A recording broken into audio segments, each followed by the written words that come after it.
Hi all, എല്ലാവരും എന്ത് പറയുന്നു? Welcome back to my channel. എൻ്റെ പേര് അൽഫോൺസ ജോർജ്. ഞാനൊരു ക്ലിനിക്കൽ നഴ്സ് സ്പെഷ്യലിസ്റ്റ് ആയിട്ട് വർക്ക് ചെയ്യുന്നു. ഇന്നത്തെ എൻ്റെ വീഡിയോയിൽ ഞാൻ നിങ്ങളുമായിട്ട് സംസാരിക്കാൻ പോകുന്നത് ഡിമെൻഷ്യ ഉള്ളവരുമായിട്ട് നമ്മൾ കമ്മ്യൂണിക്കേറ്റ് ചെയ്യുമ്പോൾ അറിഞ്ഞിരിക്കേണ്ട ചില കാര്യങ്ങളെ പറ്റിയാണ്. കഴിഞ്ഞ വീഡിയോകളിലുമൊക്കെ നമ്മൾ കമ്മ്യൂണിക്കേഷനെ പറ്റി തന്നെയാണ് സംസാരിച്ചത്.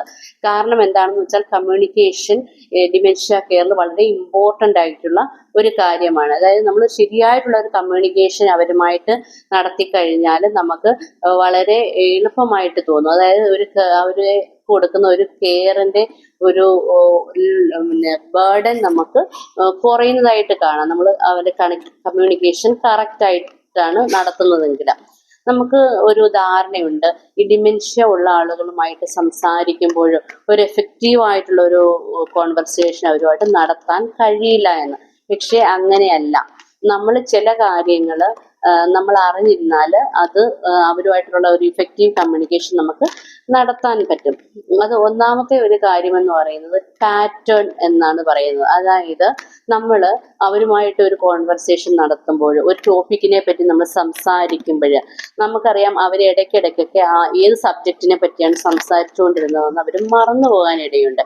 അപ്പം നമ്മൾ എന്ത് ചെയ്യണം? ഇടയ്ക്കിടയ്ക്ക് അവരെ ഓർമ്മിപ്പിച്ചുകൊണ്ടിരിക്കണം നമ്മൾ ഇതിനെ പറ്റിയാണ് സംസാരിച്ചു കൊണ്ടിരുന്നത്. അതുപോലെ തന്നെ ആ ഒരു സംസാരത്തിനിടയ്ക്കുള്ള ചില കീവേഡ്സ്, ചില ആളുകളുടെ പേര്, സ്ഥലത്തിന്റെ പേര്, സംഭവങ്ങളുടെ പേര് അല്ലെങ്കിൽ വസ്തുക്കളുടെ പേരൊക്കെ അവർ ചിലപ്പം മറന്നു പോകും. അപ്പോഴും നമ്മൾ അങ്ങനെയുള്ള വേർഡ്സ് ഒക്കെ, ആ ഒരു കോൺവെർസേഷനിലെ കീവേഡ്സ് ഒക്കെ അവരെ ഒന്ന് ഓർമ്മിപ്പിക്കണം. അപ്പോഴും നമുക്ക് അവരുമായിട്ട് ഒരു എഫക്റ്റീവ് ആയിട്ടുള്ള ഒരു കോൺവെർസേഷൻ നമുക്ക് കംപ്ലീറ്റ് ചെയ്യാൻ പറ്റും. പിന്നെ നമ്മൾ രണ്ടാമതായിട്ട് ശ്രദ്ധിക്കേണ്ടതാണ് ക്വസ്റ്റ്യൻസ്. അതായത് എന്ത് ക്വസ്റ്റ്യൻ അവർ റിപ്പീറ്റഡ് ആയിട്ട് ചോദിച്ചാലും നമ്മൾ മനസ്സിലാക്കിക്കോണം അതിൻ്റെ ബിഹൈൻഡിൽ ഒരു റീസൺ ഉണ്ടെന്ന്. നമ്മളൊരു ഉദാഹരണം പറഞ്ഞാൽ, ഒരച്ഛൻ ചോദിക്കും, അമ്മ എന്തിയെ, അമ്മ എന്തിയെ, അമ്മ എപ്പോഴാ വരുന്നേ, അമ്മ എപ്പോഴാ വരുന്നേ. ഒരു പക്ഷെ അമ്മ അവിടെ തന്നെ ഉണ്ടാവും. അപ്പം നമ്മൾ അച്ഛനോട് പറയും, അമ്മ ഇവിടെ ഉണ്ടല്ലോ, അച്ഛന് കാണാൻ വയ്യേ. അപ്പൊ അമ്മയും പറയും, ഞാനിവിടെ ഉണ്ട്, ഞാനിവിടെ ഉണ്ട്. പക്ഷെ അച്ഛന് അമ്മ എന്തിയെന്നോ അല്ലെങ്കിൽ അമ്മ എപ്പം വരുമോന്നോ ഒന്നും ഒരു പക്ഷെ അച്ഛന് അറിയേണ്ട കാര്യമില്ല. അതിനുവേണ്ടി ആയിരിക്കില്ല അച്ഛൻ ചോദിക്കുന്നത്. ഒരു പക്ഷെ അച്ഛൻ്റെ മനസ്സിൽ എനിക്ക് ഒരു കപ്പ് കോഫി വേണം, അല്ലെങ്കിൽ എനിക്ക് ദാഹിക്കുന്നു, എനിക്ക് വെള്ളം വേണം എന്നതായിരിക്കും അച്ഛൻ്റെ മനസ്സിൽ. പക്ഷെ അച്ഛൻ എക്സ്പ്രസ് ചെയ്യുന്നത് അമ്മ എവിടെ, അമ്മ എവിടെ എന്ന് ചോദിച്ചുകൊണ്ടായിരിക്കും. അങ്ങനെ നമുക്ക് അത് പെട്ടെന്നൊന്നും നമുക്ക് മനസ്സിലായില്ല. പക്ഷെ നമ്മളത് സ്ഥിരമായിട്ട് നമ്മൾ അവരെ ഒന്ന് ഒബ്സർവ് ചെയ്താൽ നമുക്ക് മനസ്സിലാവും അച്ഛൻ ഇങ്ങനെയുള്ള ചോദ്യങ്ങൾ റിപ്പീറ്റഡ് ആയിട്ട് ചോദിച്ചുകൊണ്ടിരിക്കുമ്പോൾ ദാഹിക്കുമ്പോഴാണ് അല്ലെങ്കിൽ ചായ വേണ്ടപ്പോഴാണ്. അങ്ങനെ നമ്മൾ മനസ്സിലാക്കി കഴിഞ്ഞാൽ നമുക്ക് അച്ഛൻ ഇങ്ങനെ അമ്മ എന്തെന്ന് ചോദിക്കാൻ തുടങ്ങുമ്പോൾ നമുക്കറിയാം അച്ഛന് ചായ വേണം അല്ലെങ്കിൽ വെള്ളം വേണം, നമുക്കത് കൊടുക്കാൻ പറ്റും. അപ്പൊ അതിനുവേണ്ടി നമ്മൾ അവരെ ശരിക്കും അറിയണം, അവരെ നല്ലതുപോലെ നമ്മൾ ഒബ്സർവ് ചെയ്യണം. എന്നാൽ മാത്രമേ നമുക്ക് ഇതൊക്കെ അറിയാൻ പറ്റത്തുള്ളൂ. അത് വളരെ ട്രിക്കി ആയിട്ടുള്ള കാര്യമാണ്. പക്ഷെ അത് നമ്മളൊന്ന് പരീക്ഷിച്ചാൽ അത് സത്യമായിട്ടുള്ള കാര്യവുമാണ്. പിന്നെ ആണെങ്കിൽ ഒരു പക്ഷെ അച്ഛൻ ടയേർഡ് ആണെങ്കിൽ അച്ഛൻ ചിലപ്പോൾ ഇങ്ങനെ ചോദിച്ചുകൊണ്ടിരിക്കും, എനിക്ക് വീട്ടിൽ പോകണം, എനിക്ക് വീട്ടിൽ പോകണം എന്ന് പറഞ്ഞുകൊണ്ടിരിക്കും. ഒരു പക്ഷെ അച്ഛൻ്റെ വീട്ടിൽ തന്നെ ആയിരിക്കും ഇരിക്കുന്നത്. അപ്പൊ നമുക്കിത് അറിയത്തില്ലെങ്കിൽ നമ്മളെന്ന് പറയും, അച്ഛൻ്റെ വീട്ടിൽ തന്നെ ഇരിക്കുന്നത്, അച്ഛൻ്റെ വീട്ടിലാണല്ലോ അച്ഛൻ ഇരിക്കുന്നത്, അങ്ങനെ പറയും. പക്ഷെ അച്ഛൻ്റെ മനസ്സിലെന്താ, എനിക്ക് ടയേർഡാണോ, ഒന്ന് കിടക്കണം. അപ്പം നമുക്കും അത് മനസ്സിലാവത്തില്ല, അച്ഛനും അത് മനസ്സിലാവത്തില്ല. അപ്പം അച്ഛന് കിടക്കാൻ പറ്റാത്തതിലുള്ള ദേഷ്യം വരും. നമുക്ക് അച്ഛൻ ഇതെപ്പോഴും വീട്ടിൽ തന്നെ ഇരുന്നിട്ട് എനിക്ക് വീട്ടിൽ പോകണം എന്ന് കേൾക്കുന്നതിന്റെ ഒരു ഇറിറ്റേഷൻ നമുക്കും ഉണ്ടാവും. പക്ഷെ ഇത് നമ്മൾ അറിഞ്ഞാൽ അച്ഛനെ വീട്ടിൽ പോകണമെന്ന് ഇങ്ങനെ പറയുന്നത് കിടക്കാൻ തോന്നുമ്പോഴാണ് ഇന്ന് നമ്മൾ മനസ്സിലാക്കിയാൽ നമുക്ക് അച്ഛനെ ആ രീതിയിൽ സഹായിക്കാൻ പറ്റും. അപ്പം രണ്ടുപേരും ഹാപ്പി ആവും. അപ്പൊ അങ്ങനെ നമ്മൾ കുറേ കാര്യങ്ങൾ, ഞാനിപ്പോ ഒരു ഉദാഹരണമാണ് പറഞ്ഞത്, എല്ലാ ആളുകളും വ്യത്യസ്തമായിട്ടുള്ള കാര്യങ്ങളായിരിക്കും ഇങ്ങനെ റിപ്പീറ്റഡ് ആയിട്ട് സംസാരിച്ചുകൊണ്ടിരിക്കുന്നത്. അപ്പം നമ്മൾ അത് അവരെ മനസ്സിലാക്കണം. നന്നായിട്ട് അവരെ മനസ്സിലാക്കിയാൽ മാത്രമേ ഇങ്ങനെയുള്ള കാര്യങ്ങളൊക്കെ നമുക്ക് അറിയാൻ പറ്റത്തുള്ളൂ. പിന്നെയുള്ള കാര്യങ്ങൾ ഒരു കാര്യമെന്ന് പറയുന്നത്, നമുക്കറിയാം ഇതിന്റെ ഒരു അഡ്വാൻസ്ഡ് സ്റ്റേജിലേക്കൊക്കെ എത്തിക്കഴിയുമ്പോൾ അവർക്ക് സംസാരിക്കാനുള്ള ഒരു ശേഷി ഇല്ലാതാകും. അവരങ്ങനെ ഒന്നും തന്നെ ഒരു വേർഡ്സും തന്നെ സംസാരിക്കാറ് ഉണ്ടാകില്ല ലാസ്റ്റ് സ്റ്റേജ് ഒക്കെ ആകുമ്പോഴേക്കും. പക്ഷെ നമുക്കറിയുന്നത് പോലെ ഒരു കമ്മ്യൂണിക്കേഷൻ എന്ന് പറയുന്നത് ഒരു 20% മാത്രമേ ഒരു വെർബൽ കമ്മ്യൂണിക്കേഷൻ വരുന്നുള്ളൂ.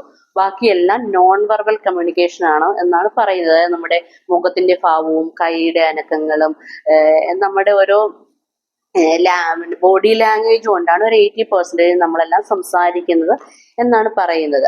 അപ്പോഴും നമുക്കറിയാം ഒരു വെർബലായിട്ട് അവർ പിന്നെ പറഞ്ഞില്ലെങ്കിലും നോൺ വെർബലായിട്ട് അവർക്ക് നമ്മളോട് പിന്നെ പ്രതികരിക്കാനായിട്ട് അവർക്ക് സാധിക്കും. അപ്പൊ ഇങ്ങനെയൊക്കെയുള്ള അവസരത്തിൽ ഇപ്പം അവർക്കൊരു പാട്ട് ഇഷ്ടമാണെങ്കിൽ ആ പാട്ടൊക്കെ ഒന്ന് മൂളിപ്പാട്ട് പാടി അല്ലെങ്കിൽ അവരോടൊപ്പം പാടിയാലൊക്കെ നമുക്ക് കാണാൻ സാധിക്കും ആ നോൺ വെർബൽ കമ്മ്യൂണിക്കേഷൻ അതിൽ വരുന്നത്.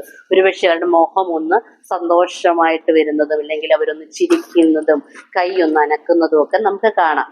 അതുപോലെ തന്നെ അങ്ങനെയുള്ള പേഷ്യൻസിനെയൊക്കെ നമ്മൾ നോക്കുമ്പോൾ അവർക്ക് ഇഷ്ടമുള്ള കാര്യങ്ങൾ എന്താണെന്ന് അറിഞ്ഞിട്ട് അവർക്ക് പഴയ സിനിമകളിലെ പാട്ടുകളാണ് ഇഷ്ടമൊക്കെ ഉണ്ടെങ്കിൽ അതൊക്കെ അവർ കേൾപ്പിച്ചു കൊടുക്കണം. പഴയ സിനിമയൊക്കെ കാണാൻ ഇഷ്ടമാണെങ്കിൽ ഇപ്പൊ അവർ മനസ്സിലാക്കുന്നുണ്ടോ ഇല്ലയോ ഒന്നും നമ്മൾ നോക്കണ്ട, അതൊക്കെ ഒന്ന് ഇട്ട് കൊടുക്കണം. അതുപോലെ പഴയ ഫോട്ടോകളൊക്കെയാണ് അവർക്ക് കാണാൻ ഇഷ്ടമെങ്കിൽ അതൊക്കെ അവരുടെ മുന്നിൽ വെച്ചൊന്ന് കാണിച്ച് അതിനെപ്പറ്റിയൊക്കെ ഒന്ന് സംസാരിക്കണം. അവർക്ക് ഇഷ്ടമുള്ള വ്യക്തികളെ പറ്റിയൊക്കെ അവരിങ്ങോട്ടൊന്നും പ്രതികരിച്ചില്ലെങ്കിലും നമ്മൾ അവരുടെ മുന്നിൽ നിന്ന് സംസാരിക്കുകയും അവർക്ക് ഇഷ്ടമുള്ള കാര്യങ്ങളെ പറ്റി അവരോട് സംസാരിച്ചുകൊണ്ടിരിക്കണം. അപ്പോൾ അവര് ആ ഒരു കമ്മ്യൂണിക്കേഷൻ, ഒരു ചിരിയോ അല്ലെങ്കിൽ കൈ ഒന്ന് പൊക്കി നമ്മുടെ ദേഹത്ത് വെക്കുവോ അല്ലെങ്കിൽ വളരെ ഒരു സന്തോഷത്തോടെയോ അല്ലെങ്കിൽ നമ്മളെ ഇങ്ങനെ താങ്ക്ഫുൾ ആയിട്ടൊക്കെ നമ്മളെ നോക്കുന്നതായിട്ടൊക്കെ നമുക്ക് കാണാൻ പറ്റും. അതും ഒരു രീതിയിലുള്ള കമ്മ്യൂണിക്കേഷനാണ്. അപ്പം ഇന്ന് ഞാൻ പറഞ്ഞ 3 കാര്യങ്ങളാണ് നമ്മൾ അവരുമായിട്ടൊരു കോൺവെർസേഷൻ നടത്തുമ്പോൾ ആ കീവേഡ്സ് അവരെ ഒന്ന് റിമൈൻഡ് ചെയ്ത് കൊടുക്കണം. ഏത് ടോപ്പിക്കിനെ പറ്റിയാണ് സംസാരിക്കുന്നതെന്ന് അവരെ റിമൈൻഡ് ചെയ്യിക്കണം. രണ്ടാമതായിട്ടുള്ളത് അവർ റിപ്പീറ്റഡ് ആയിട്ട് എന്തെങ്കിലും കാര്യങ്ങൾ ചോദിക്കുമ്പോൾ അതിൻ്റെ പുറകിൽ എന്തെങ്കിലും ക്വസ്റ്റ്യൻസ് ഉണ്ടോ, അതിന് പുറകിൽ അവരുദ്ദേശിക്കുന്നത് എന്താണ് എന്ന് നമുക്ക് മനസ്സിലാക്കാൻ ശ്രമിക്കണം. പിന്നെ മൂന്നാമതായിട്ടുള്ളത് അവരുടെ നോൺ വെർബൽ ആണെങ്കിൽ ആ സ്റ്റേജിൽ അവരുടെ ബോഡി ലാംഗ്വേജ് കൊണ്ട് അവരുമായിട്ട് നമുക്ക് എങ്ങനെ കമ്മ്യൂണിക്കേറ്റ് ചെയ്യാമെന്ന് ഉള്ള കാര്യങ്ങൾ നമ്മൾ അറിഞ്ഞിരിക്കുകയും അതിനനുസരിച്ചുള്ള ഓരോ പാട്ടും ഫോട്ടോകളും സിനിമകളും ഒക്കെ കാണിച്ച് അവരെ ആ ഒരു നോൺ വെർബൽ കമ്മ്യൂണിക്കേഷന് അവരെ നമ്മൾ എൻകറേജ് ചെയ്യിക്കണം. അപ്പോൾ ഇന്നത്തെ വീഡിയോയിൽ ഞാൻ പറഞ്ഞ കാര്യങ്ങളൊക്കെ നിങ്ങൾക്ക് മനസ്സിലായി എന്ന് കരുതുന്നു.